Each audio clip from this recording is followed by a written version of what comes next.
It is Father's Day, and because we do preach expository messages here, it is a good thing, but on the flip side, the problem is we never preach topical. And so I do like to use holidays like this as an opportunity to challenge either mothers or fathers, depending on what day it is. In this case, I'm going to let the dads off the hook just a little bit, but because we didn't focus on anything for Mother's Day, I'm going to preach on parenting in general, all right? So moms, you can't check out today, all right? It is going to be a message focused on both mom and dad. And moms, you might be thinking for a second, well, wait a second, it just says fathers in Ephesians chapter 4, or 6, verse 4. And from the English standpoint, you are correct. The Greek word translated fathers there is actually a word that is translated parents elsewhere in Scripture. And so I think that the overarching meaning that Paul is going for here in verse 4 is parents and not just fathers. And so if you want to read it in this context, it would be parents, do not provoke your children to anger, but bring them up in the discipline and instruction of the Lord. I do also think it is a right translation, however, to say fathers, because dads, it is ultimately your responsibility. How your home is operated, what happens in your home, and how your home is functioning. So Ephesians chapter 6 is a very important section of Scripture, not that any other sections are not important, but it's important from this standpoint. It is the final section hinged onto what chapter 5 is dealing with when it comes to the idea of being filled with the Spirit.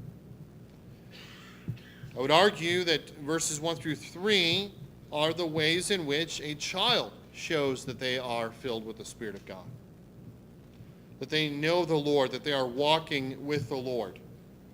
That is, that they obey their parents in the Lord. They do it in fulfillment of the very commandment given to Moses back on Mount Sinai, that you are to honor your father and mother, which is the first commandment with a promise. Now, I often tell young people that there is coming a day when you are not going to have to obey your parents anymore. That's just a reality. That day is when you get married and you have a family of your own. But the command to honor your parents is lifelong. That never, ever goes away. Honoring your parents is indeed the first commandment with promise. It is the very promise that says a long life on the earth, a blessed life on the earth. Verse 3, that it may go well with you, that you may live long in the land.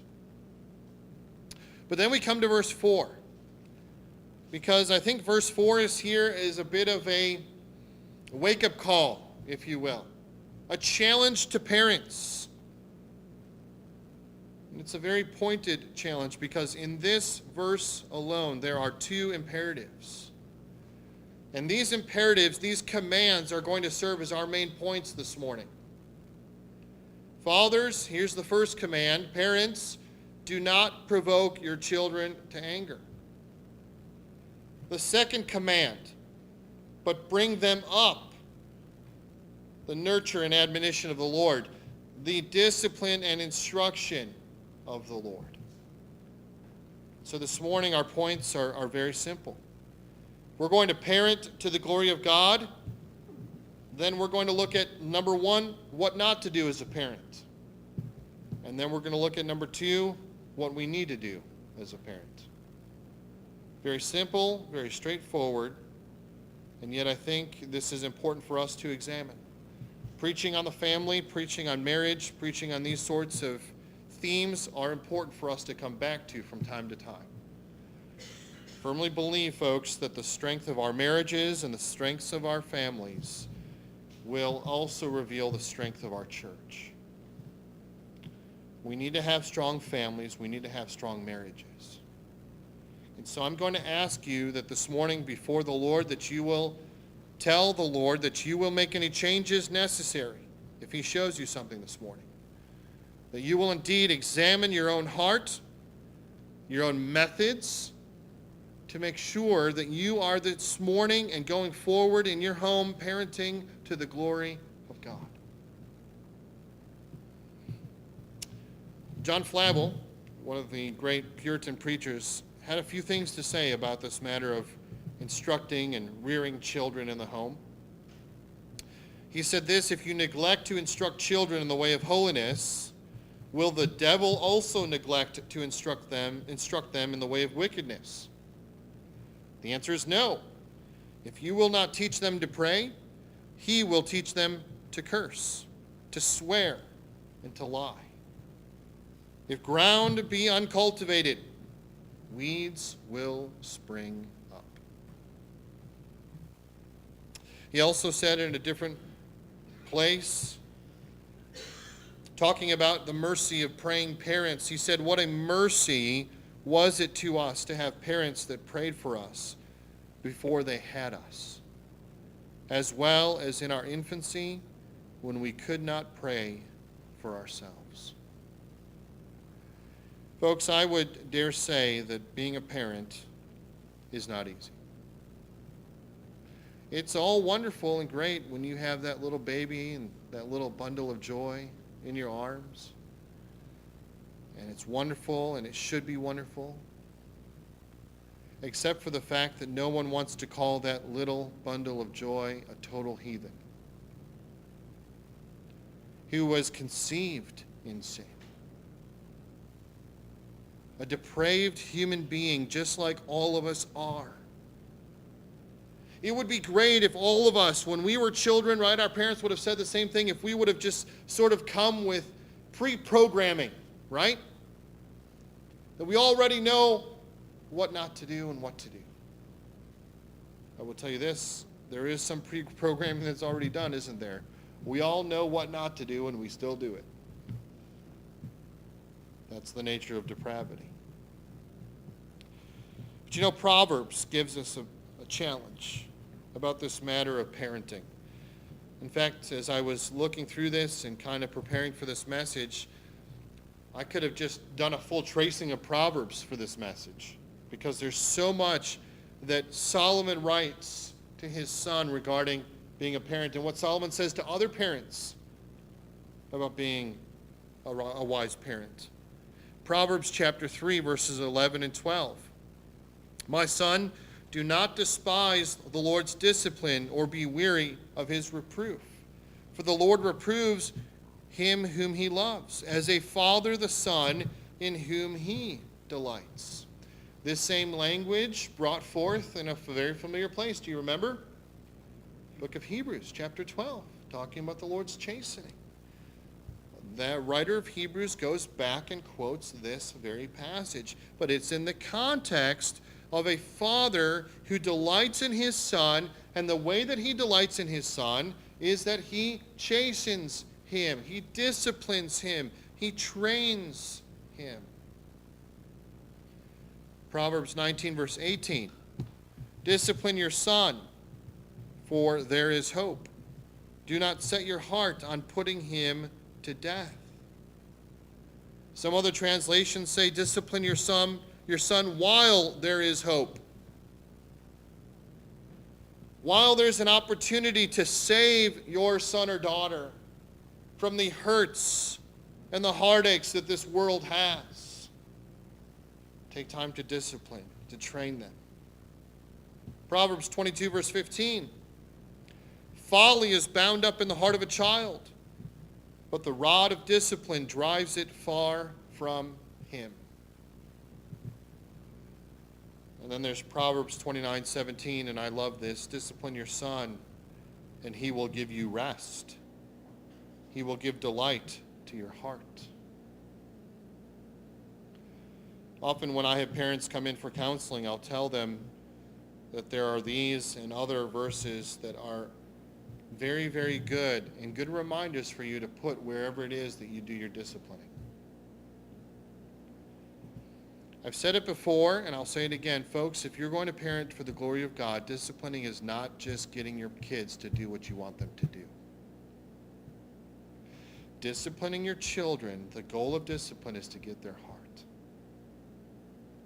It's to mold their heart. It is to set them in the direction that they should be going. And look, folks, discipline is a spiritual endeavor in your home. You ought never discipline while you're angry. You ought never discipline when you cannot have a spiritual conversation with your child. I had one pastor, and we've tried to practice this in our home, not perfectly, but we tried to do it. He encouraged all the young families who were parents at the time when he told this to us. He said, you ought to spend more time hugging your child than you did disciplining him. Because what the Lord does, even from our own perspective, is that when he chastens us, he welcomes us back into his loving arms. And he lets us know that though we've hurt him and hurt our relationship with him, he's not given up on us. He still loves us. He still embraces us. And your child should never leave that discipline session thinking that mom and dad dislike them, or thinking that mom and dad are still angry with them. It's all settled before that door opens. It's all taken care of. The forgiveness is given, the forgiveness is understood, and you walk out with a renewed relationship between one another. This is right discipline, but I'm going to tell you what, folks, the greatest way for you to create bitterness in the heart of your children is to discipline out of anger. And for your parents never, or for your children never to understand that you as a parent have forgiven them and that you're encouraging them to walk with the Lord and to move forward. But more than that, the real purpose of discipline, folks, and the real purpose of parenting, and the greatest way we show that we're parenting to the glory of God, is ultimately that we see our children come to know the Lord as their Savior. And when you discipline, you're teaching your children about sin. It is the greatest opportunity for you to tell them about what it means to break God's law, about what sin looks like, about the fact that sin needs to be punished. These are the times when you share the gospel with your children. You teach them about mercy. You teach them about grace. You teach them about all of these important elements that go along with the gospel. You see, folks, raising children is a spiritual endeavor. But I've got 4 kids of my own, and I can tell you that sometimes, and some mornings, and some days, it's utter chaos in our home. Because sometimes it's the nature of having kids. But in the midst of that noise and in the midst of that chaos, moms, dads, you have to maintain communication with the Lord, and you have to let the Spirit of God speak to your heart, guide your heart, and lead you in the raising and the training of your children. It's a spiritual endeavor. And so this morning, from Ephesians 6, verse 4, what are the characteristics of parenting to the glory of God? What does this verse help us to understand about parenting, about what we should do and about what we should not do? First, what do we not do as a parent if we're going to be parents to the glory of God? Well, here's what verse 4 says. Fathers, again, parents, the overarching application is to both mom and dad here. Do not provoke your children to anger. And this is an imperative. Now, we might ask ourselves this question: why would Paul give this command to parents if it never happened? I would flip that around and say Paul's giving us this command because it is possible, parents, for you to anger your children, to discipline, to treat them, to raise them in a fashion where they grow up as angry children. Angry at you, angry at the world, and God forbid, angry at the church. As parents, you walk every single day as a representative of Christ in your home.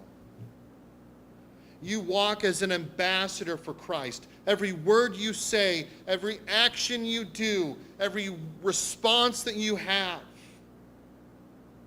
is meant to either reveal Christ or it will, on the flip side, dishonor him. And this is a warning. This is an imperative that I think is meant to also be a warning to us as parents. Be careful. Don't raise angry children. Now, what are some ways, parents, that we can do this? Let me give you 9 different characteristics, 9 things that I think we can do as parents that sometimes can lend itself to raising angry children. Here's the first one. Number 1, overprotection. Overprotection. Now look, as parents, there's nothing more natural for a parent than to want to protect their kids.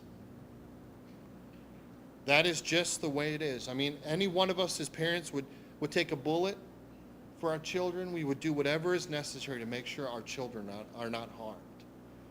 That is not what I'm talking about here, okay?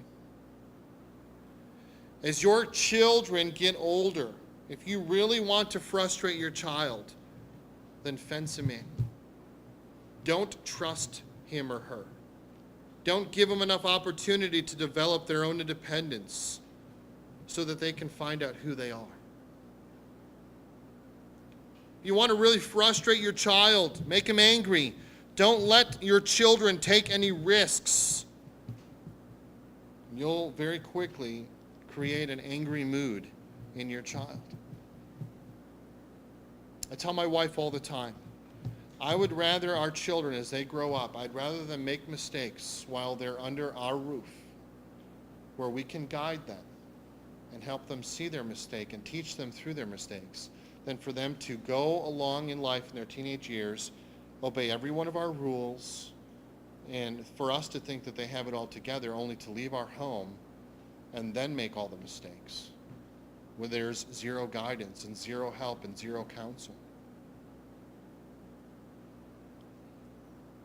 It can be a very dangerous thing, parents, for us to become overprotective. I've met children of parents who are 30 years old and still have their parents calling them on the phone, asking them if they're okay, if they did this or that. And there's a term for that. It's called a helicopter parent.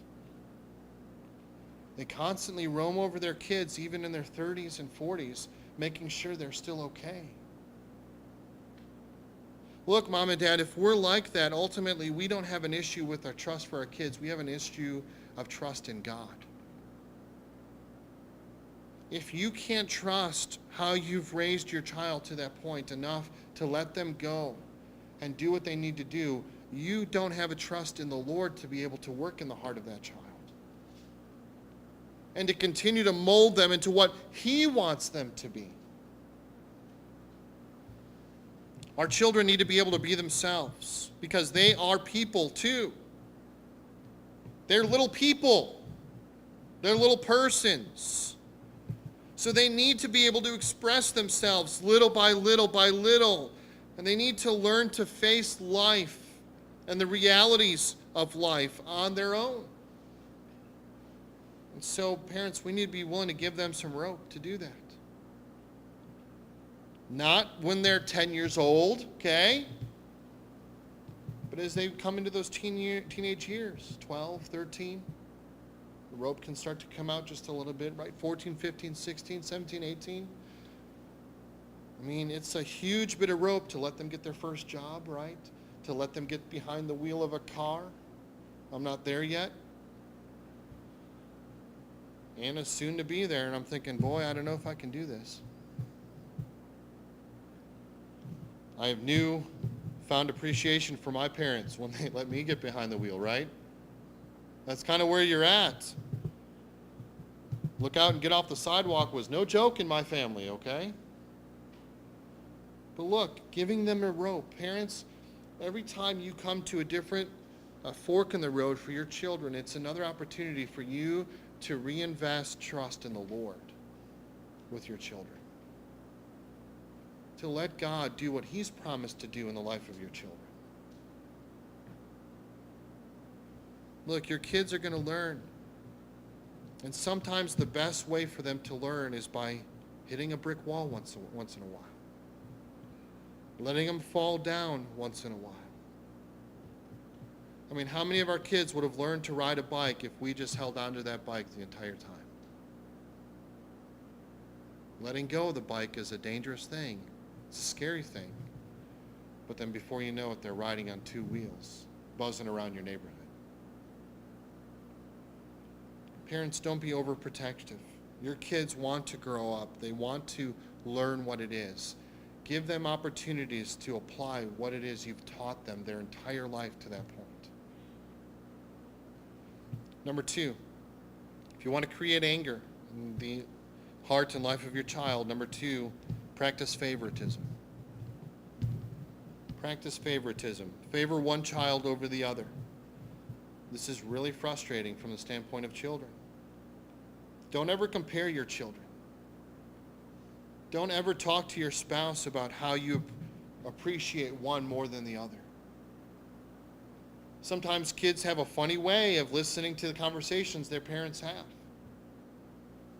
And you may mean nothing by it, but for them to say, I love how Johnny does this, and I can't stand how Bobby does this. When Bobby hears that conversation, all he's thinking is, they love Johnny more than me. Now, you need to have those conversations as parents sometimes, but have them in closed-door sessions where your kids can't hear them. But also,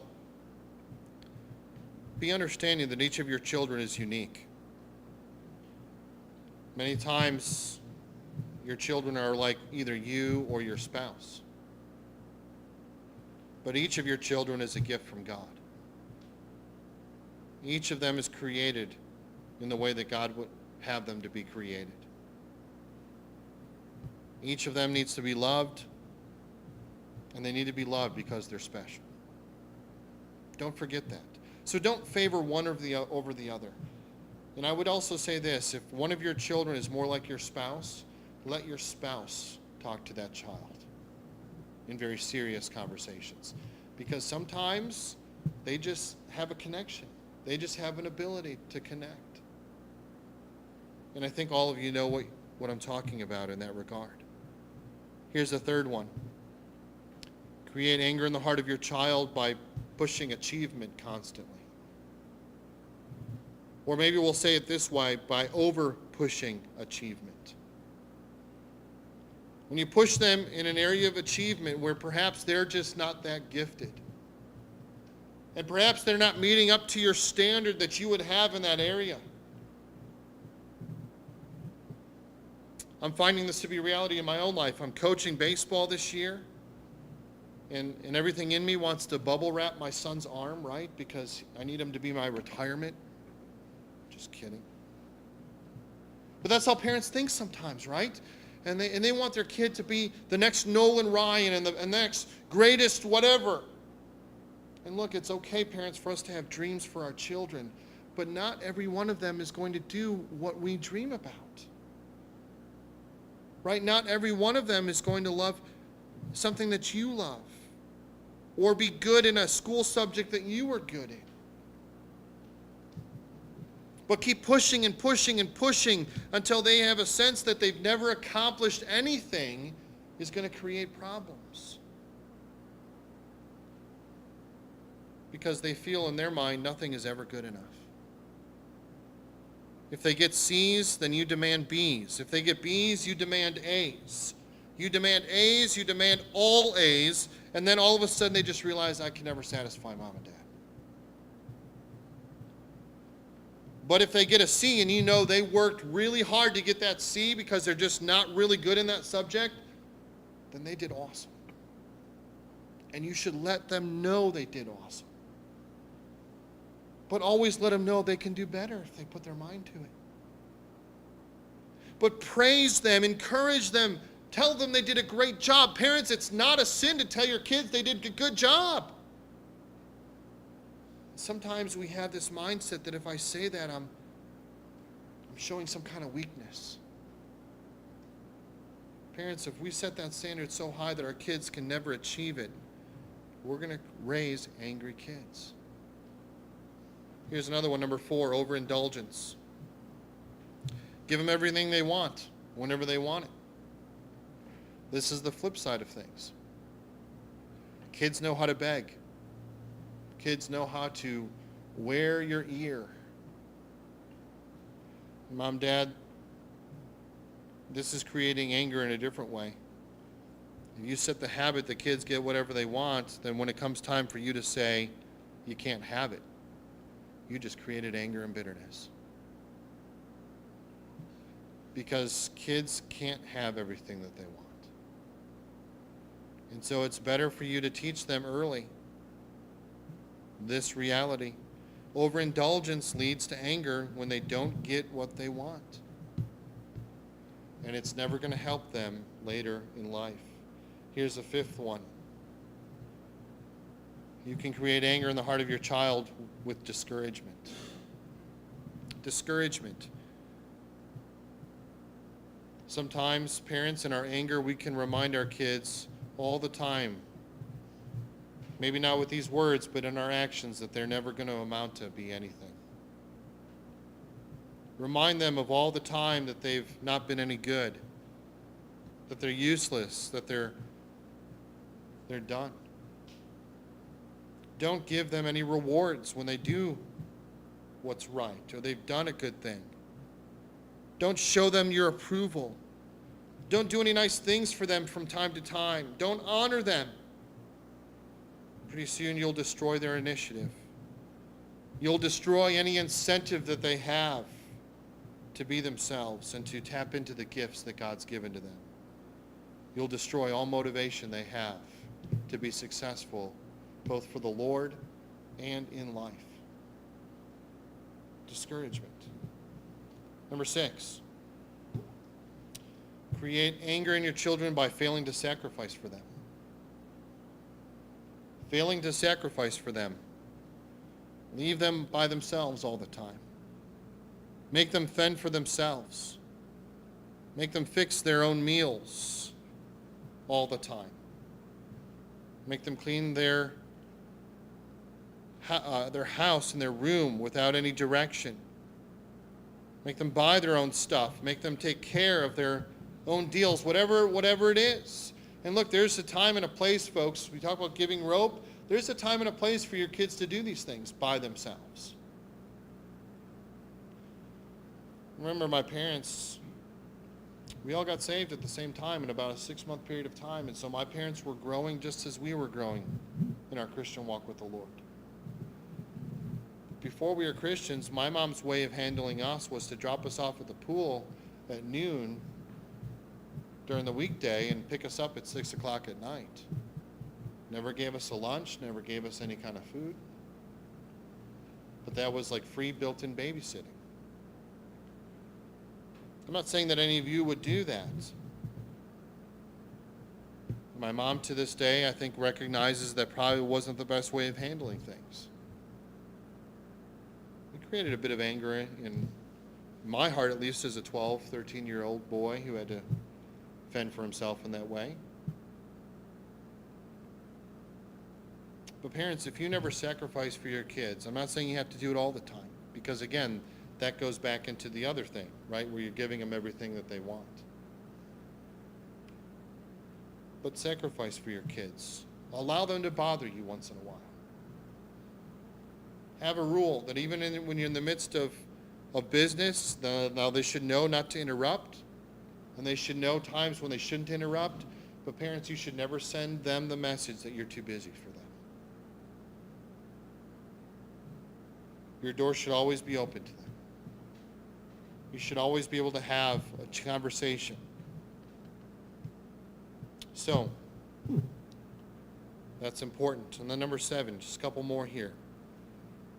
And this goes with our first point, but fail to let them grow up. And here's what I mean by that.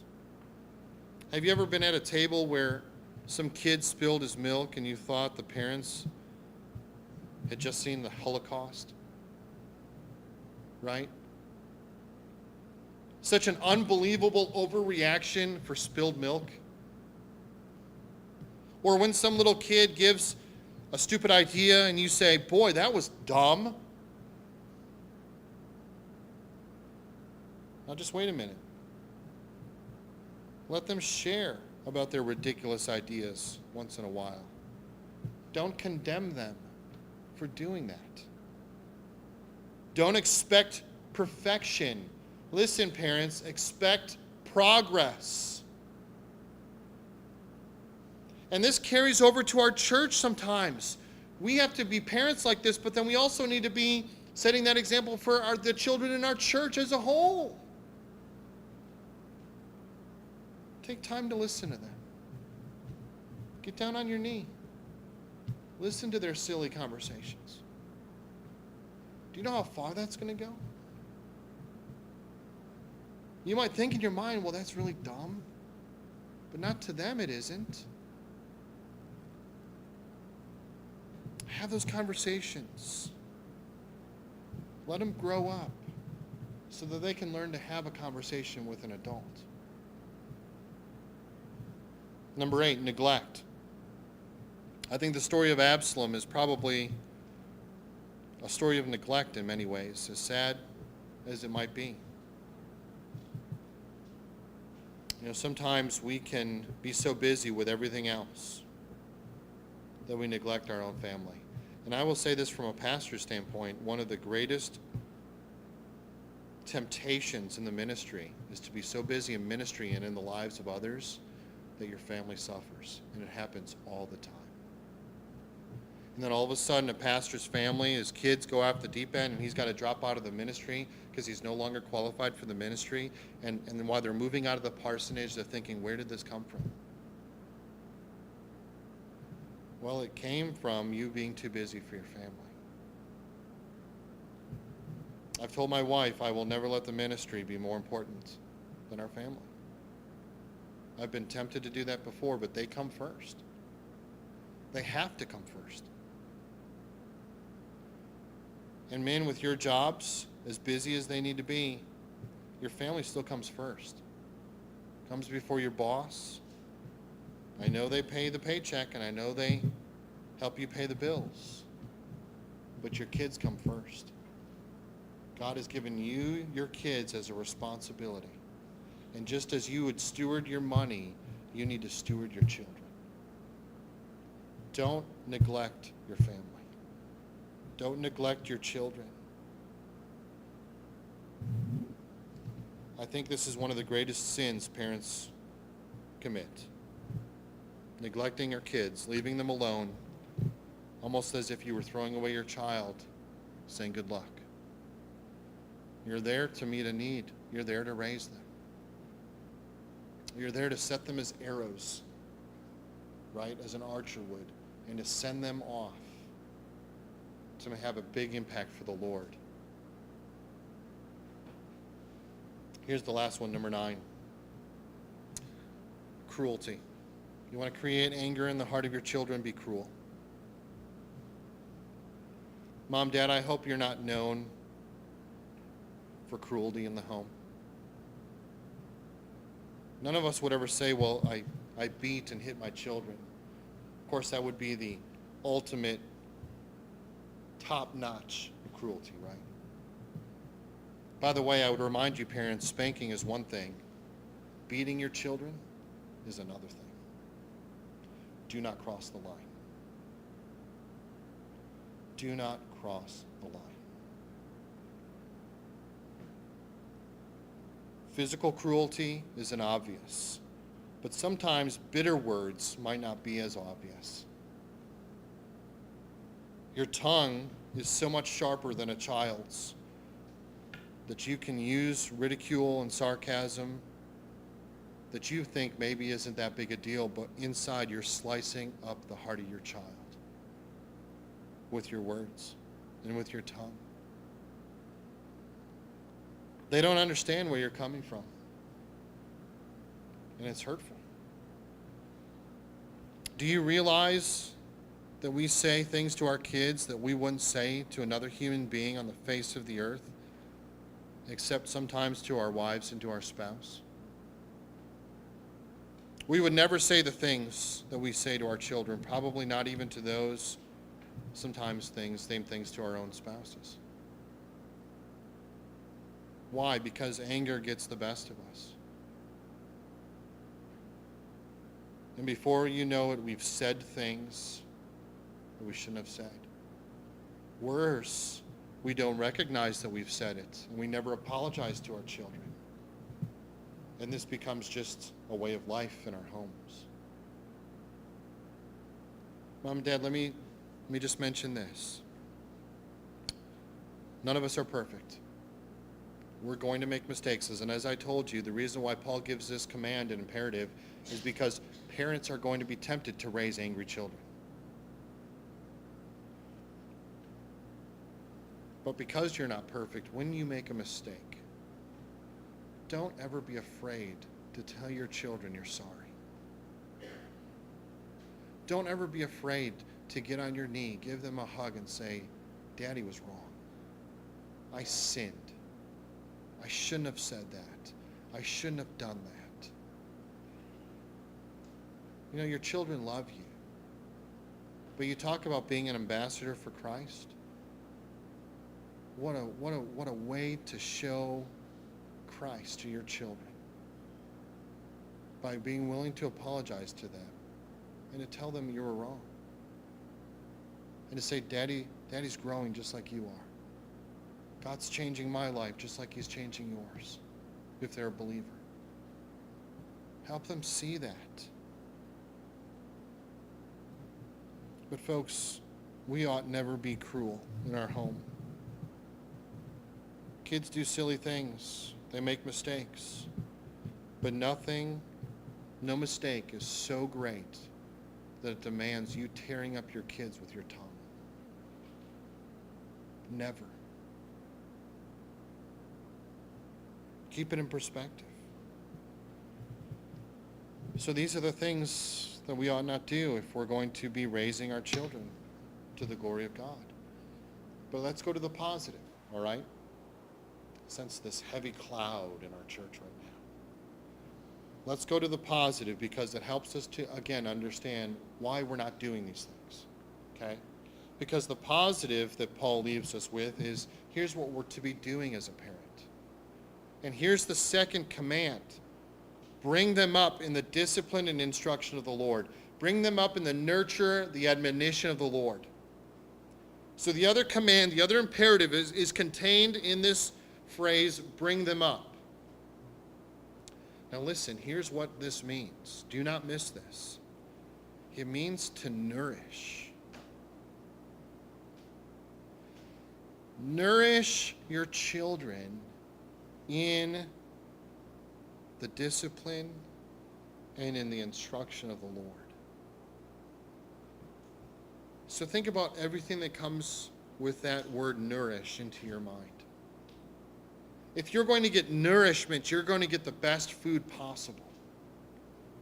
If you're going to get nourishment, you're going to make sure you're eating the best food possible, right? As much as our kids want to eat, oatmeal cream pies constantly and drink Kool-Aid constantly, right? Are my kids developing my own bad habit, wanting Mountain Dew all the time, right? They're not gonna grow up very, very healthy, right? They need nourishment. Folks, just as serious as you are, I know many of you are serious about your family getting good food. As serious as you are about them getting physical nourishment, you have to be that serious, if not more, about them getting spiritual nourishment. You need to nourish your children. And Paul says you do it in two ways. Here it is. Number one, in the nurture or the discipline of the Lord. Now, what is this?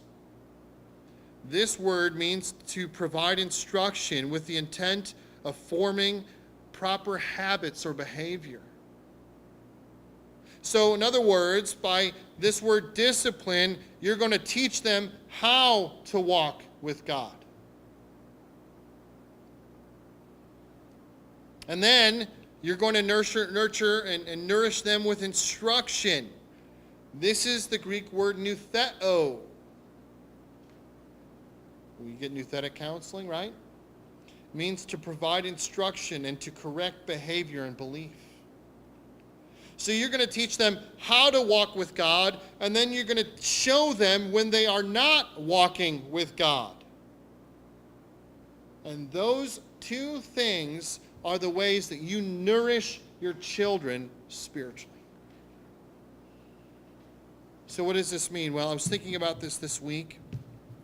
One of the things, Anna and Jack are getting older now. And we'd sit down and basically it would be a one-way conversation when we would talk spiritual things with them. Jack's 10, Anna's going to be 13 in January, and so it's time for them, perhaps they should have done it even earlier, but it's time for them to start doing their own devotions and walk with the Lord. And I don't mean just read the Bible, I mean actual study of the Scriptures. And so this summer we've taken on a project with the two of them, where I've developed an outline for them to follow, and they're both studying the Gospel of John, and we're meeting weekly to have a discussion about what they've learned that previous week, answering those questions. Why is this important? Because they need to learn how to walk with God. They need to learn how to do these things for themselves so that they can develop spiritual habits. So, as a father, I want to take it seriously to train them to know how to study their Bible, to how to pray, how to witness, how to give the gospel. These are kind of all things on my spiritual bucket list that I want my children to understand and know how to do. Dads, moms, this is nourishing our children, teaching them how to walk with God. This is the danger in just giving our kids to-dos, right?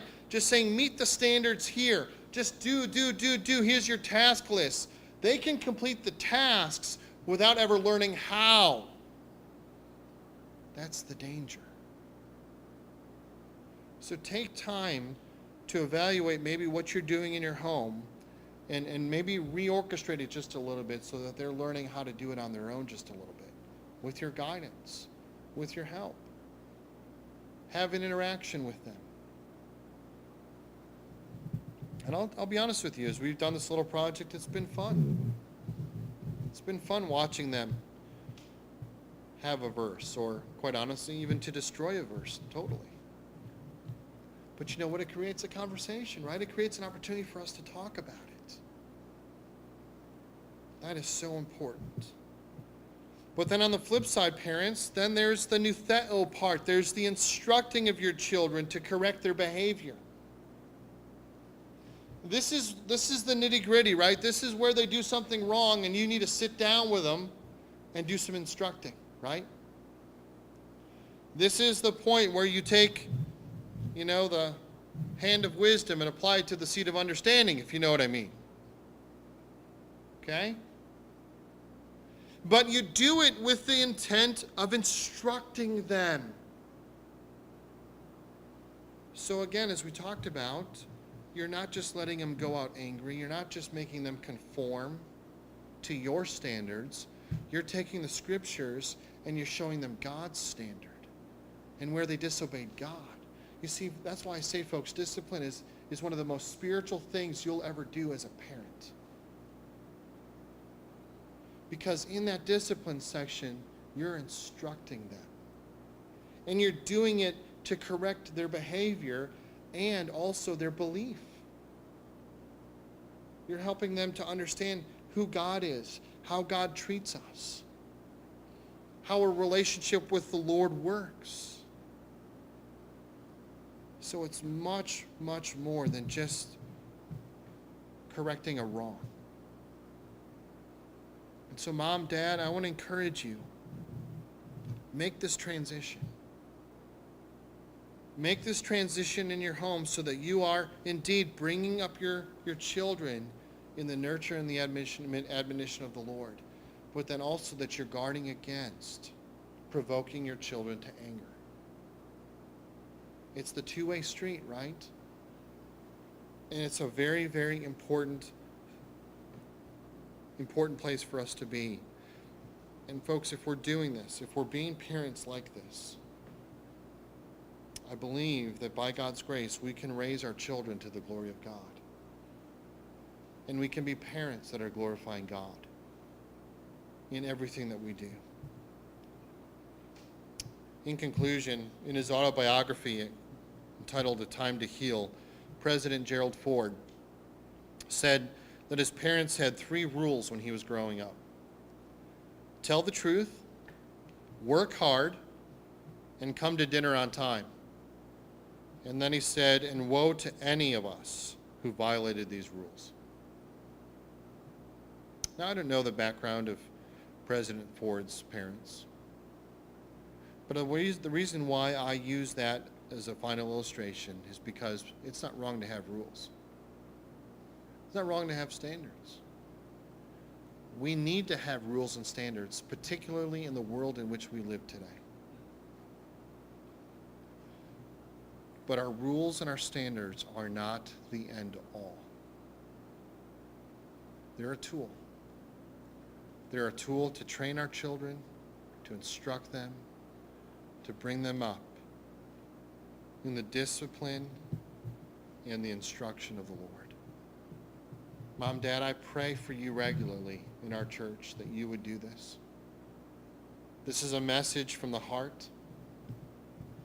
This is a message that I would do as I would counsel parents that would come in with child issues. It starts here. It starts with us. May God help us to be the kind of examples to our children every single day that would help them to see Christ in our lives. Let's have a word of prayer together. Lord, I pray that you would help us to realize these things. Thank you, Lord, that you're merciful and gracious to us as parents when we so often make mistakes in this area. Lord, help us to be the kinds of parents that we need to be. Help us to be doing the things that we need to be doing. And Lord, help us to be guarded so that we do not do those things that would create anger and bitterness in the hearts of our children. Father, protect our families, protect our church. And Father, may we have families here at Covenant Reformed that would stand as a glowing example of Christ in every possible way. Thank you for your goodness and for your word. In Jesus' name.